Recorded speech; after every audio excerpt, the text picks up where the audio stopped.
రాష్ట్రంలో కొత్తగా ఏర్పాటు చేస్తున్నటువంటి థర్మల్ విద్యుత్ ఉత్పత్తి కేంద్రాల వెనుక 50,000 కోట్ల రూపాయల స్కామ్ను బీఆర్ఎస్ పార్టీ బయటపెట్టింది.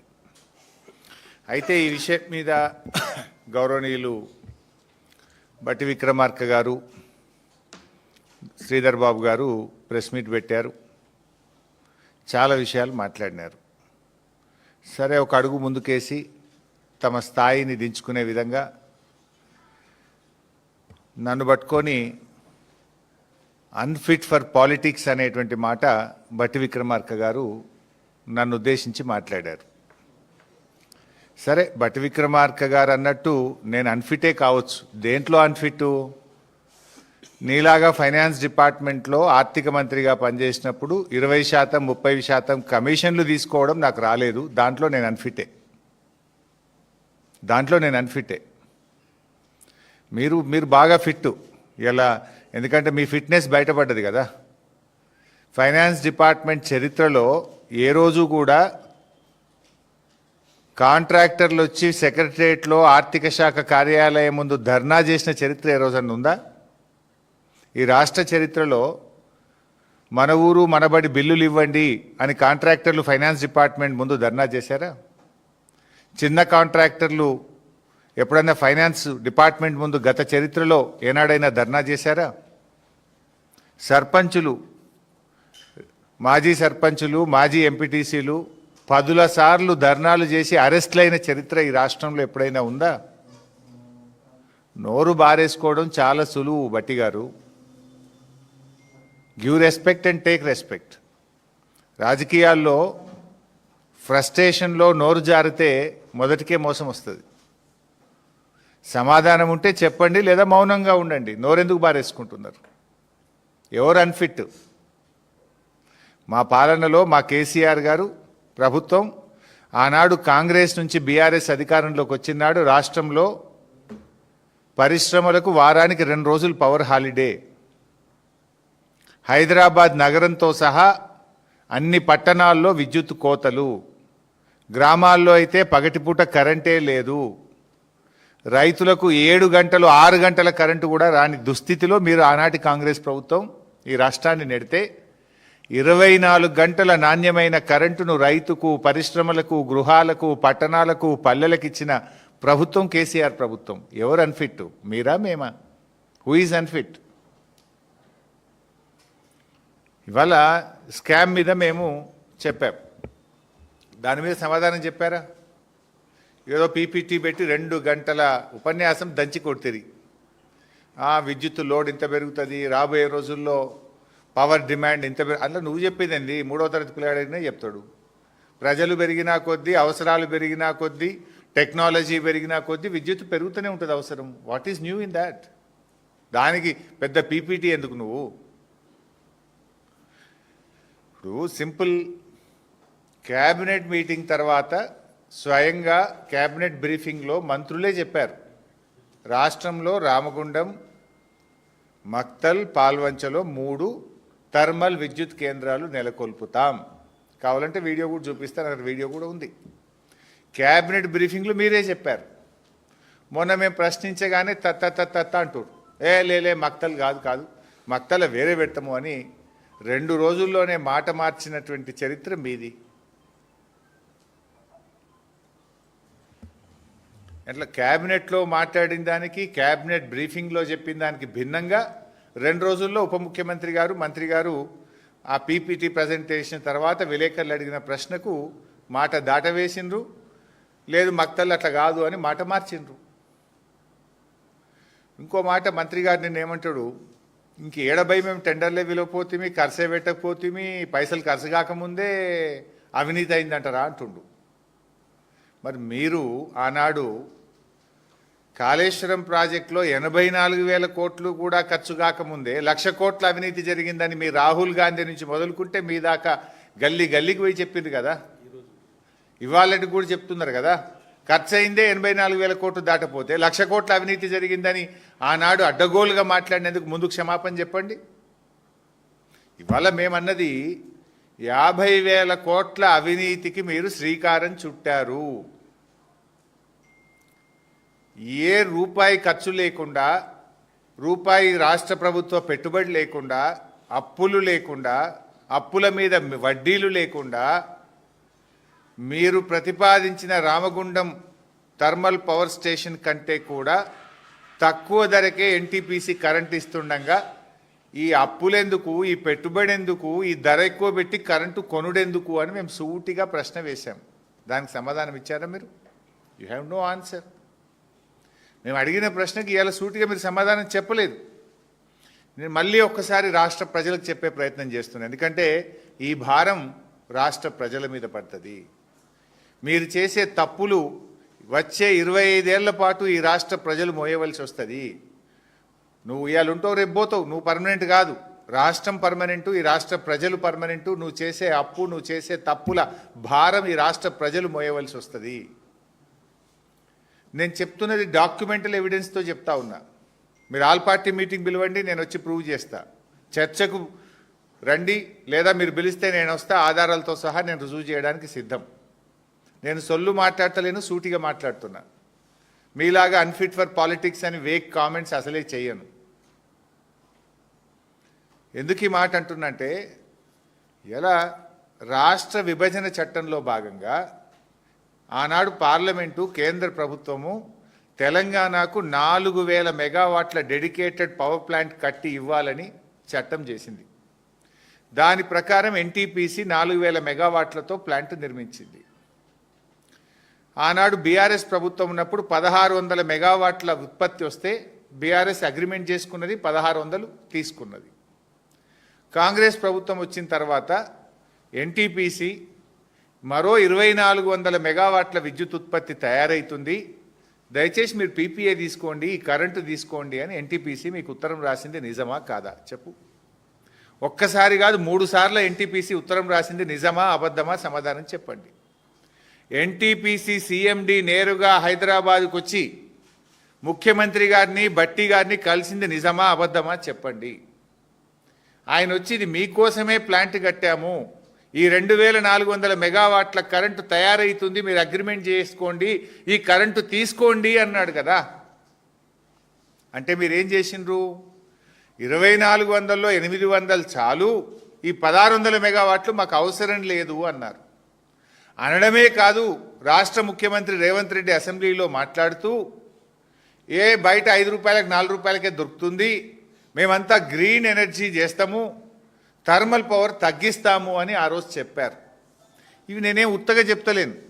ఇది కాంగ్రెస్ ప్రభుత్వం అసెంబ్లీలో పెట్టినటువంటి తెలంగాణ స్టేట్ పవర్ సెక్టార్ మీద white paper on power sector. ఇది కాంగ్రెస్ ప్రభుత్వం అసెంబ్లీలో పెట్టిన డాక్యుమెంట్. ఇది శాసనసభకు చెప్పిన మాట. ఇందులో ఏం చెప్పారు శాసనసభకు చెప్పినప్పుడు? పేజ్ నంబర్ 6లో reduction of technical minimum of thermal power stations from current 60% capacity to 40% by year 2026. ఈనాడు థర్మల్ విద్యుత్ ఉత్పత్తి రాష్ట్రంలో 60% ఉంది, 2026 నాటికి 40% తగ్గించుకుంటాము అని మీ కాంగ్రెస్ ప్రభుత్వం, మీరు బట్టి విక్రమార్క గారే ఇది అసెంబ్లీలో పెట్టిన డాక్యుమెంట్. 40% తగ్గిస్తాము 2026కు అని మీరు. ఇప్పుడు 2026 అయిపోతుంది, నెల అయితే అయిపోతుంది, దగ్గరికి వస్తుంది కదా. నెక్స్ట్ వన్ ఇయర్ 1 మంత్ అయితే అయిపోతుంది. 40% తగ్గించుకుంటామని మీరే చెప్పింది కదా. ఇక్కడనేమో 40% తగ్గిస్తామంటారు, ఇంకోవైపు ఏమో 2400 మెగావాట్ల థర్మల్ విద్యుత్ ఉత్పత్తి కేంద్రాలు పెడతాము అంటారు.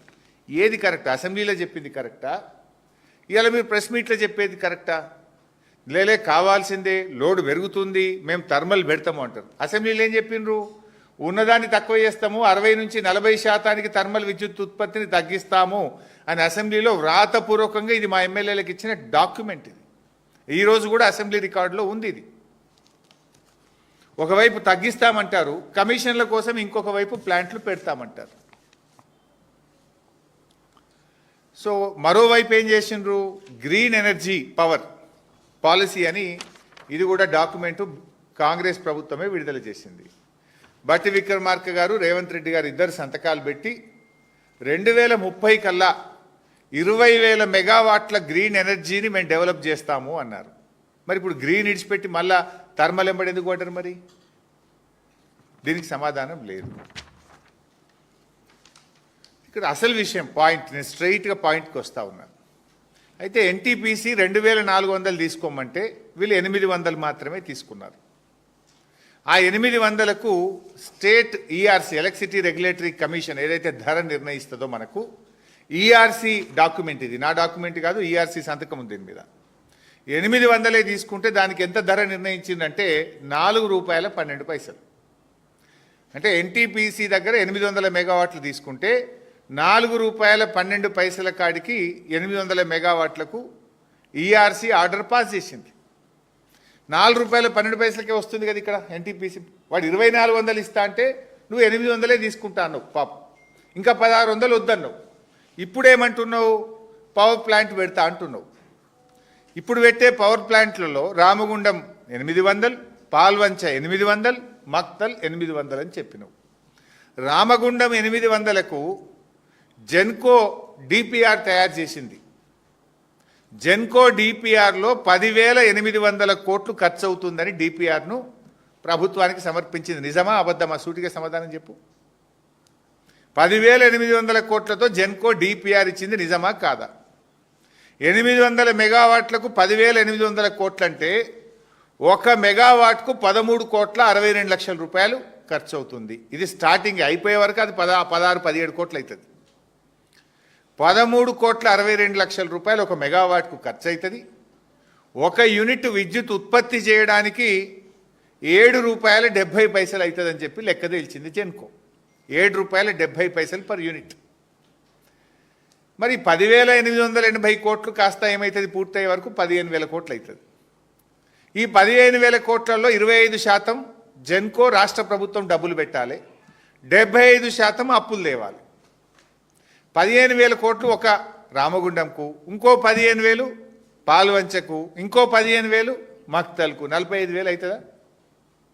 నేనేమంటున్నా, అరే రూపాయి పెట్టుబడి లేదు, రూపాయి అప్పు అవసరం లేదు, మిత్తి మీద పడేది లేదు, వాళ్ళు కట్నీళ్ళు పెట్టేపోయోలే 2,400 మెగావాట్ల కరెంటు మన తెలంగాణలోనే పెట్టి మనకు సప్లై చేస్తామంటే ఎందుకు వద్దన్నావు?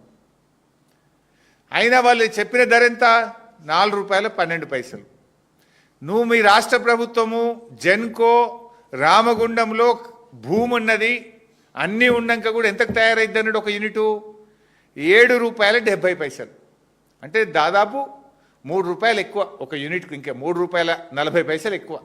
సరే ₹3 అనుకో. 7.70 వర్సెస్ 4.12. 4.12కి ఎన్టీపీసీ ఇచ్చింది, నువ్వు తీసుకున్నావు 800, ఇంకా 1,600 నువ్వు వద్దన్నావు. ఆ 1,600 వాళ్ళని వద్దని నువ్వు సొంతం పెడతా అంటున్నావు. ఎందుకు? కమిషన్ల కోసం. సొంతం పెడితే ఎంతకు తయారవుతుంది కరెంటు? ₹7.70 తయారవుతుంది. అంటే ఒక యూనిట్ మీద ₹3 అదనంగా విద్యుత్ ఉత్పత్తికి ఖర్చు అవుతుంది మీరు పెడితే. ఒక రోజుకు 3 కోట్ల యూనిట్ల విద్యుత్ ఉత్పత్తి, 800 మెగావాట్లు అంటే దట్ ఈజ్ ఈక్వలెంట్ టు 3 కోట్ల యూనిట్ల కరెంటు. 3 కోట్లు ఇంటూ ₹3 అంటే ఎంత? 9 కోట్లు. అంటే రోజుకు అదనంగా ఎన్టీపీసీ నుంచి కరెంటు వాళ్ళు ఇస్తమానంగా తీసుకోకుండా నువ్వు రామగుండంలో ప్లాంటు పెట్టి నువ్వు ఉత్పత్తి చేస్తే రోజుకు ₹9 కోట్ల ఈ రాష్ట్ర ప్రజల మీద భారం పడుతుంది. నీ జేబులకి వెళ్ళైతే పెట్టవు కదా, ఆ బిల్లు ఎవరికి వేస్తావు? ఆ కరెంటు బిల్లు ప్రజల మీద వేస్తావు. రోజుకు 9 కోట్లు. సరే సంవత్సరానికి ఎంత అవుతుంది 9 కోట్లు అంటే? రోజుకు 9 కోట్ల చొప్పున సంవత్సరానికి 3,285 కోట్లు ఖర్చు అవుతుంది. ఏ పవర్ ప్లాంట్ అయినా అగ్రిమెంటు 25 ఏళ్ళు, 25 ఇయర్స్కి ఉంటుంది. అంటే 25 ఏళ్లకు సంవత్సరానికి 3,285,000 కోట్ల రూపాయలు చొప్పున లెక్క పెడితే 82,000 కోట్ల రూపాయల అదనం భారం ఈ రాష్ట్ర ప్రజల మీద పడబోతుంది. మేము అంటున్నది అదే కదా. ఇప్పుడు నీ కమిషన్ల కోసమో, నీ 30%కో, నీ 40% కోసం ఈ రాష్ట్ర ప్రజల మీద 82,000 కోట్ల రూపాయల భారం ఎందుకు వేస్తున్నావు మిస్టర్ బట్టి విక్రమార్క అని సూటిగా అడుగుతా ఉన్నా. ₹4.12 ఎన్టీపీసీ ఇస్తుండగా నువ్వు ప్లాంట్ కట్టి ₹7.70 ఎందుకు విద్యుత్ ఉత్పత్తి చేస్తున్నావు? ఒక దిక్కు పైసలు లేవు, అప్పుల కోసం పోతే చెప్పులు ఎత్తుకపోయేటట్లెక్క చూస్తున్నాడు అంటాడు నీ ముఖ్యమంత్రి. అరే మా తులం బంగారం ఏమైపోయాయి, అవ్వతాతలకు 4,000 పింఛన్ ఏమైపోయాయి, అక్క చెల్లెలకు మహాలక్ష్మి ఏమైపోయాయి అంటే పైసలు లేవు అంటావు. మరి ఇప్పుడు ఈ ప్లాంట్లు 3 కట్టాలంటే నువ్వు 25% పెట్టాలి కదా. 10-15 వేల కోట్లు ఏడికెళ్ళి తెస్తావు, అప్పులు ఏడికెళ్ళి తెస్తావు, మిత్తిలు ఏడికెళ్ళి కడతావు. అప్పు లేదు, అసలు లేదు, మిత్తి లేదు, ఏది లేకుండా సగం ధరకు ఎన్టీపీసీ ఇస్తామంటే ఎందుకు వద్దంటున్నావు అని నేను సూటిగా అడుగుతున్నా. ఎందుకు వద్దంటున్నావు అంటే నీ 30% కమిషన్ రాదు. ఎన్టీపీసీ కరెంట్ ఇస్తుంది, నువ్వు పైసలు కట్టాలి. నువ్వు ప్లాంట్ కడితే నీకు తిన్న 30%, 40% కమిషన్ ఉన్నది కదా. అందుకే బూస్టప్ చేసిండ్రు, ప్లాంట్లు కడతామంటున్నారు.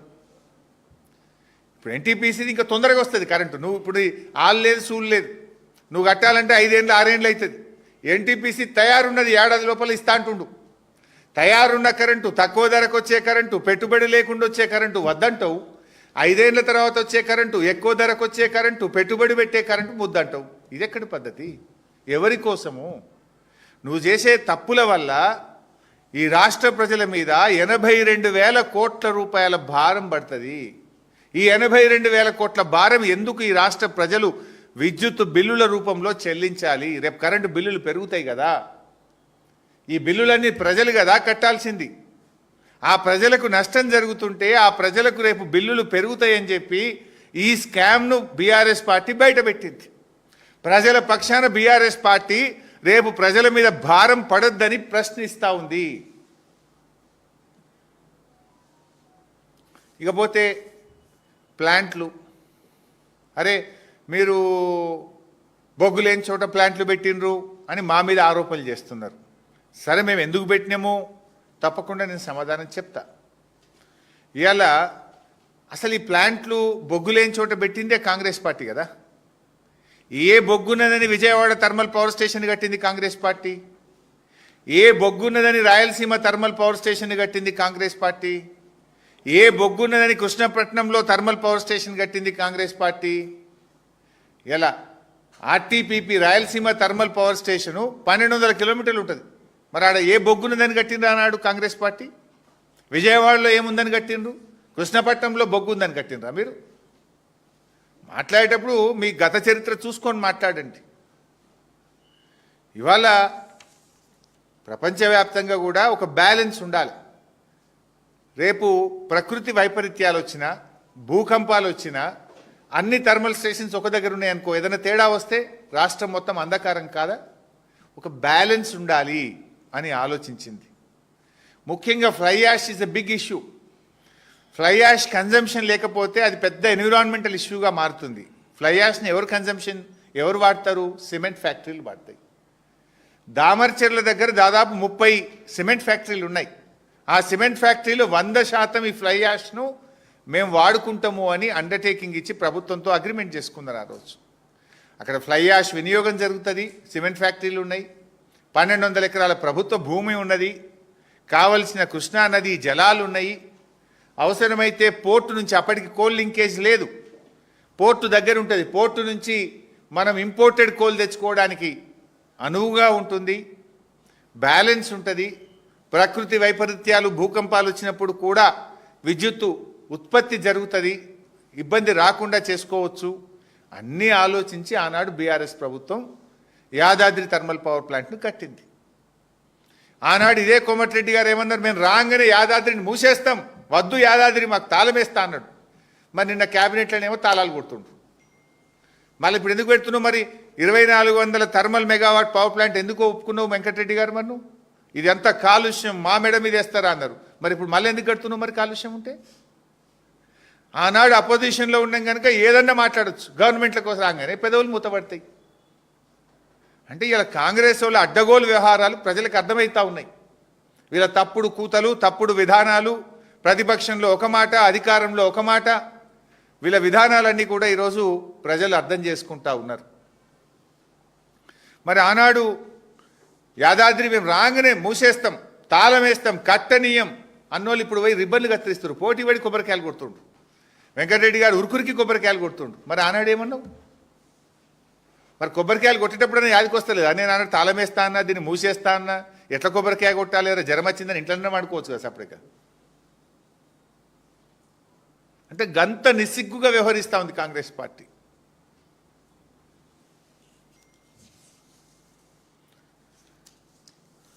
ఇవాళ గ్రీన్ పాలసీ ఇందాక నేను చెప్పిన, ఇందాక మక్తల్ది కూడా చూడండి, ఒక పత్రికలో వచ్చిన వార్త ఇదో, తెరపైకి మక్తల్ థర్మల్ పవర్ ప్లాంట్. వాళ్ళు ఇంత స్పష్టంగా థర్మల్ అని చెప్పి ఇప్పుడేమో థర్మల్ మేము అనలేదు అని మాట మారుస్తారు. ఇక గ్రీన్ పాలసీ గాలికి పోయింది, కమిషన్ల కోసం కొత్త పాలసీ వచ్చింది ఇప్పుడు ఇక 30%.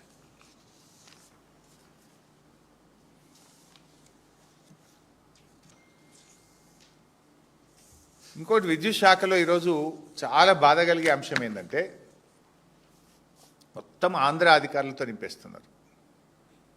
తెలంగాణ ఉద్యమం జరిగిందే, తెలంగాణ నీళ్లు మనకు, తెలంగాణ నిధులు మనకు, తెలంగాణ ఉద్యోగాలు మనకు.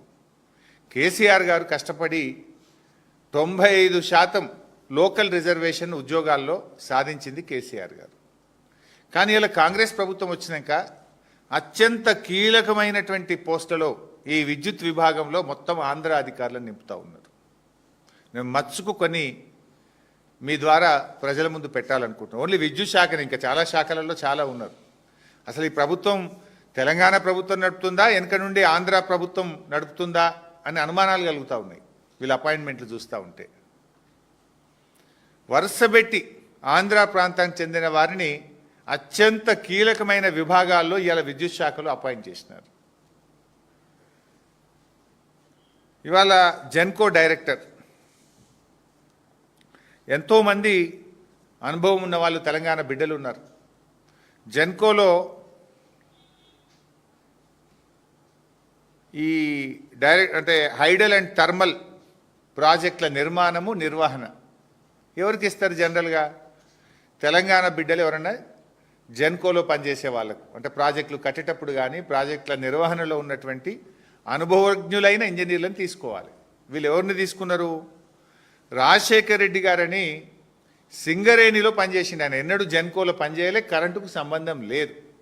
సింగరేణిలో పనిచేసి రిటైర్ అయినటువంటి ఒక ఆంధ్ర ఉద్యోగిని తెచ్చి మన తెలంగాణ జెన్కో ప్రాజెక్ట్ డైరెక్టర్గా అపాయింట్ చేసిండ్రు. అంటే దీని వెనుక ఎవరున్నారు? ఈ అపాయింట్మెంట్ ఏ రకంగా తెలంగాణకు దోహదం చేస్తుంది, ఉపయోగపడుతుంది? ఆయన ఏమైనా నిష్ణాతుడా అంటే కరెంటు డిపార్ట్మెంట్లో ఎన్నడూ పనిచేయలే, పనిచేసింది సింగరేణిలో, రిటైర్ అయిన ఆయనని తెచ్చి హైడల్ అండ్ జెన్కో ప్రాజెక్టు నిర్మాణానికి ఈ రాష్ట్రానికి డైరెక్టర్గా అపాయింట్ చేసిండ్రు. ఇది కీలకమైనటువంటి పదవుల్లో అనుభవం లేని పక్క రాష్ట్ర అధికారులను నియమించడం అంటే ఇది తెలంగాణ విద్యుత్ ఇంజనీర్లను, తెలంగాణ ఉద్యోగులను అవమానపరచడం. అట్లే జెన్కోలో ఇదైతే ఇంకా చాలా, నేను కూడా ప్రత్యక్ష సాక్షిని ఆ రోజు ఉద్యమంలో. చాలాసార్లు మీరు కూడా వచ్చిండ్రు, విద్యుత్ భవన్ దగ్గర ధర్నాలు చేసినాం మనం చాలాసార్లు. జెన్కోలో కుమార్ రాజా, ఈయన సమైక్యవాది. ఆనాడు విద్యుత్తు రంగ కార్మికులు పెద్ద ఎత్తున ఉద్యమం చేసేవాళ్ళు తెలంగాణ కోసం. చేసేటప్పుడు ఒకసారి విద్యుత్ భవన్ దగ్గర మేము కూడా పోయినాం, ధర్నాలు చేస్తుంటే.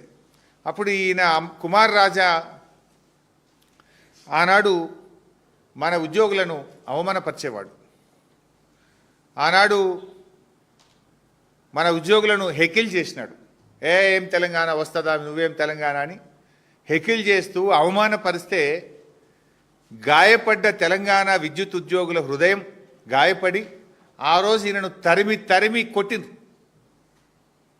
జలసౌదలో తెలంగాణ ఉద్యమాన్ని అవమానపరిస్తే ఎక్కడొస్తే తెలంగాణ రానే రాదు అని మన తెలంగాణ ప్రజలను, ఉద్యమాన్ని, త్యాగాలను అవమానపరిచే విధంగా మాట్లాడినటువంటి కుమార్ రాజాను తెలంగాణ విద్యుత్ జేఏసీ ఆ రోజు తరిమి తరిమి కొట్టింది.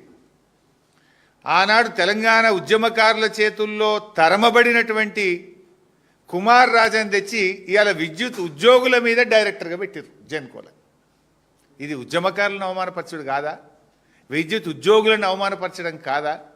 తెలంగాణ ద్రోహిని తెచ్చి తెలంగాణలో ఎవడో నౌకరిస్తాడా? మిస్టర్ అంటే ఇక గురువే అట్లున్నాడు కనుక శిష్యులు కూడా గట్లేస్తారు. రేవంత్ రెడ్డి ఖుద్దు ద్రోహే కదా. రైఫిల్ రెడ్డి తుపాకీ పట్టుకొని బయలుదేరినోడు తెలంగాణ ఉద్యమకారుల మీద. ఇక గురువు ద్రోహి ఉన్నాడు కనుక ఇవాళ అపాయింట్మెంట్లు కూడా ద్రోహులకే దక్కుతున్నాయి, తెలంగాణ ద్రోహులకు దక్కుతున్నాయి ఈరోజు. నేను అడుగుతున్న రేవంత్ రెడ్డి, ఇది ప్రజాపాలన తెలంగాణ ద్రోహుల పాలన? ఇది ఏం పాలన ఇది? అట్లా ఇంకొక ఆయన శివాజీ, ఈయన మధ్యప్రదేశ్లో మైనింగ్ ఇంజనీర్గా పనిచేసింది. ఈయన మధ్యప్రదేశ్లో ఆంధ్ర ప్రాంత ఉద్యోగి. ఈయనను ఎస్పీడీసీఎల్లో కీలకమైనటువంటి ప్రాజెక్ట్స్ అండ్ హెచ్ఆర్డీకి డైరెక్టర్గా అపాయింట్ చేసిండ్రు ఎస్పీడీసీఎల్లో. ఇవాళ ఎస్పీడీసీఎల్లో ఈ శివాజీ గారిని ప్రాజెక్ట్స్ అండ్ హెచ్ఆర్డీకి డైరెక్టర్గా అపాయింట్ చేసిండ్రు. ఈయనకు విద్యుత్తు మీద కనీస అవగాహన లేని వ్యక్తి, సాంకేతిక నైపుణ్యం లేదు, పనిచేసింది మధ్యప్రదేశ్లో, పనిచేసింది కోల్ మైన్స్లో. తెచ్చి ఎస్పీడీసీఎల్లో కీలకమైనటువంటి వింగ్లో ఆయనను డైరెక్టర్గా అపాయింట్ చేసిండ్రు. ఇక ఇంకొక ఆయన, ఎంతోమంది తెలంగాణలో వాస్తవానికి సమర్థులైనటువంటి దళిత అధికారులు కూడా ఉన్నారు. చీఫ్ ఇంజనీర్లుగా రిటైర్ అయినటువంటి తెలంగాణ దళిత బిడ్డలు, అనుభవజ్ఞులైన అధికారులు ఉంటే వాళ్ళందరినీ పక్కకు పెట్టి నరసింహులు గారు ఏనాడు కూడా తెలంగాణ గడ్డ మీద పనిచేయలేదు. నరసింహులు గారు తెలంగాణ గడ్డ మీద పనిచేయని, ఇక్కడ విద్యుత్ వ్యవస్థ మీద అవగాహన లేనటువంటి వ్యక్తిని ఆంధ్ర నుండి తెచ్చి ఎస్పీడీసీఎల్ ఆపరేషన్ డైరెక్టర్ పోస్ట్లో పెట్టినారు. ఇది ఎవరి కోసం పెట్టినట్టు? ఎవరు చెప్తే పెట్టినట్టు? ఇది తెలంగాణ జాతి ఆత్మగౌరవాన్ని దెబ్బతీయడం కాదా? తెలంగాణలో 5-6 దళిత రిటైర్డ్ అనుభవజ్ఞులైన చీఫ్ ఇంజనీర్లు ఉన్నారు కదా, మరి వాళ్ళు ఎవరు మీకు మంచిగా అనిపిస్తలేదా? ఓన్లీ ఆంధ్ర వాళ్ళే మంచిగా అనిపిస్తారా మీకు? అట్లే ఇంక చాలా ఉన్నారు. ఒకటి రెండు చెప్తేగా, REDCO an important organization, renewable energy. జనరల్గా గతంలో దీనికి ఒక ఐఏఎస్ ఆఫీసర్ను లేదా ఒక మంచి టెక్నోక్రాట్ను, అనుభవజ్ఞులైనటువంటి ఒక టెక్నోక్రాట్ను రెడ్కోకు సిఎండిగా మనం పెట్టుకునేటువంటి వాళ్ళం. ఇలా ఆంధ్ర ప్రాంతానికి చెందిన జూనియర్ మోస్ట్ అధికారి, అంటే జూనియర్ మోస్ట్ డివిజనల్ ఇంజనీర్గా ఉన్నటువంటి వావిలాల అనిల గారిని తెచ్చి రెడ్కో సిఎండి పోస్ట్ అప్పగైపోయారు. ఇక తెలంగాణలో ఒక్కటి దొరకలేదా నీకు? జెన్కో మన రెడ్కోకు ఒక సిఎండిని పెట్టడానికి వేల మంది రిటైర్డ్ ఇంజనీర్లు ఉన్నారు కదా, ఎంతోమంది సీనియర్ ఐఏఎస్లు ఉన్నారు కదా. ఒక జూనియర్ మోస్ట్ ఎలక్ట్రిసిటీ డివిజనల్ ఇంజనీర్ని తెచ్చి రెడ్కోకు సిఎండిగా పెట్టిన ఘనత ఈ కాంగ్రెస్ ప్రభుత్వాన్ని. అసలు ఎవరు నడుపుతున్నారు ఈ గవర్నమెంట్? తెలంగాణ ప్రభుత్వం నడుపుతుందా, ఆంధ్రప్రదేశ్ ప్రభుత్వం వెనకకెళ్ళి నడుపుతుందా? నాకు డౌట్ వస్తుంది. అసలు ఈ చర్యతోని తెలంగాణలోని సీనియర్ ఇంజనీర్లు, రిటైర్డ్ ఎస్సీలు, సిఈలు, విద్యుత్ ఉద్యోగులందరూ కూడా ఏంది అసలు మేము ఎవరం పనికిరామా, ఈ ప్రభుత్వం పక్క రాష్ట్రంకి వెళ్ళి తెచ్చి రెడ్కో సిఎండి పెట్టుడేందని ముక్కు మీద వేలేసుకున్నారు, చాలా బాధపడుతున్నారు. అనేక సందర్భాల్లో మేము కలిసినప్పుడు మా దృష్టికి తీసుకొస్తూ ఉన్నారు, తమ బాధను మా దృష్టికి తీసుకొస్తూ ఉన్నారు. ఇంకా అట్లా చెప్పుకుంటూ పోతే ఈయనైతే ఇంకా చాలా ఖతర్నాకున్నాడు. ఇంకొక ఆయన విపరీతమైన అవినీతి ఆరోపణలు ఎదుర్కొని గతంలో ఏసీబీ రైడ్లో ఉన్నటువంటి వ్యక్తి, ఆంధ్ర ప్రాంతానికి చెందినటువంటి వ్యక్తిని తెచ్చి మొత్తం రాష్ట్రానికి హెడ్ చీఫ్ ఎలక్ట్రికల్ ఇన్స్పెక్టర్ పోస్ట్ని అప్పచెప్పారు. అత్యంత కీలకమైన పోస్టు చీఫ్ ఎలక్ట్రికల్ ఇన్స్పెక్టర్ పోస్ట్ను ఈ నందకుమార్ గారికి అప్పచెప్పినారు. అసలు పేపర్లలో అయితే ఆయన మీద పుంఖాను వార్తలు వచ్చినాయి. ట్రాన్స్ఫర్కి ఒక రేటు, పోస్టింగ్కి ఒక రేటు, పర్మిషన్ రావాలంటే ఒక రేటు, నెలల తరబడి ఫైళ్ళు పెండింగు, పైసలు ఇస్తే కానీ లంచం ఇస్తే కానీ ఫైలు కదలదని నేనే ఒక 20 సార్లు 20 పేపర్లు అన్ని పేపర్లను చదివిన ఆయన గురించి. తెలంగాణలో చీఫ్ ఎలక్ట్రికల్ ఇన్స్పెక్టర్ పోస్టుకు మీకు ఒకరు దొరకలేరా? మీకు అవినీతి పరుడుగా ముద్రపడి ఏసీబీ రైడ్లో ఉన్న ఆంధ్ర ప్రాంతానికి చెందిన వ్యక్తే దొరికిండా రేవంత్ రెడ్డి గారు మీకు?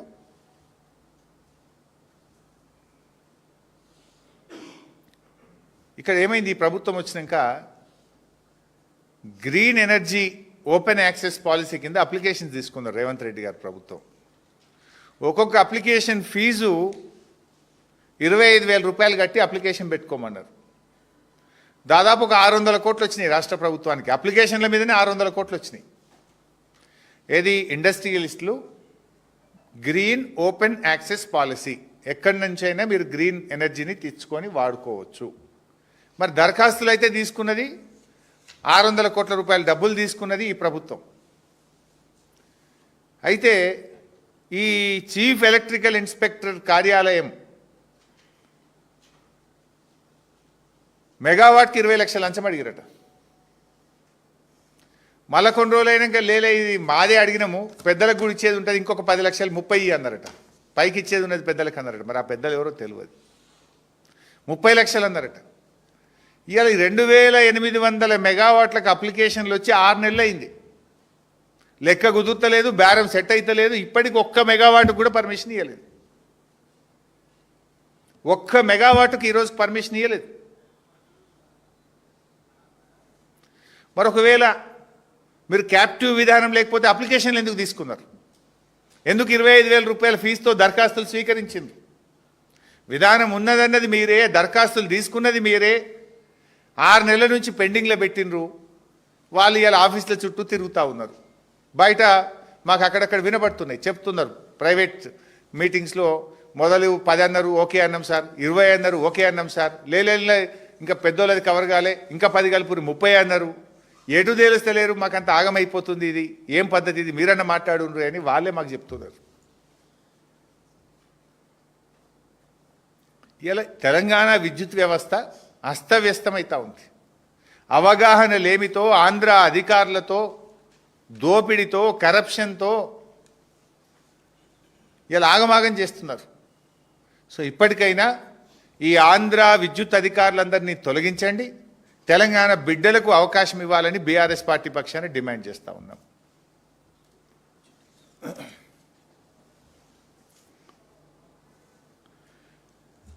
మా అన్న ఒకటి గుర్తు చేస్తుండ్రు. ముఖ్యమంత్రి గారు ఇలా పర్యటనలు పోతున్నారు, వెళ్ళాలి. ఎంత ముఖ్యమంత్రి గారు ఎంత తిరుగుతే అంత మంచిది.